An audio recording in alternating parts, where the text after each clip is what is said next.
Hello, welcome back to the Walking Code. In previous videos, we've talked about the techniques of walking downhill, and we've talked about the technique of walking downstairs. In this video, I want to explore a little bit more of the details between the leg swing portion of walking down a hill versus walking down a stair, because it's really critical to understand the difference.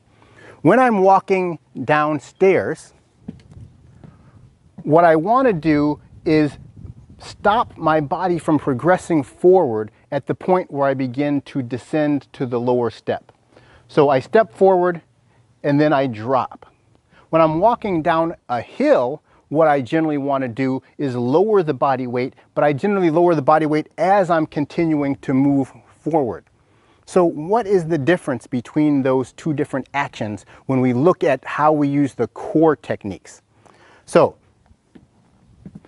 when I'm walking downstairs, I'm using the technique of set in order to move my body weight forward, and then I use push in order to descend to the lower step.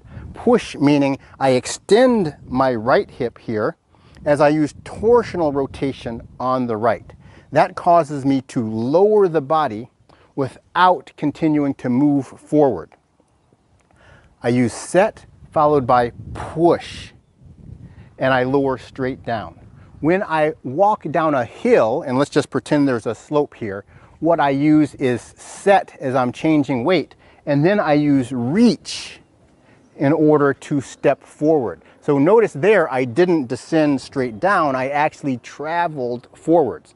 If I was actually on a staircase, that wouldn't be a very good thing to do because I'd end up missing the step and falling over.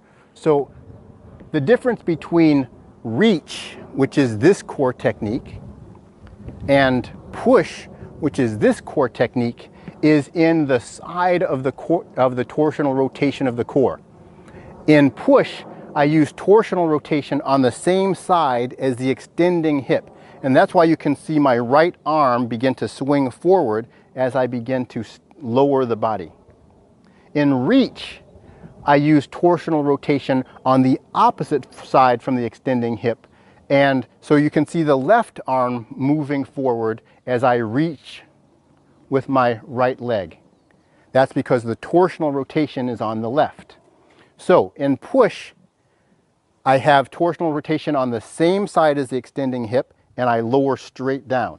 In reach, I have torsional rotation on the opposite side from the extending hip, and it causes me to move forward.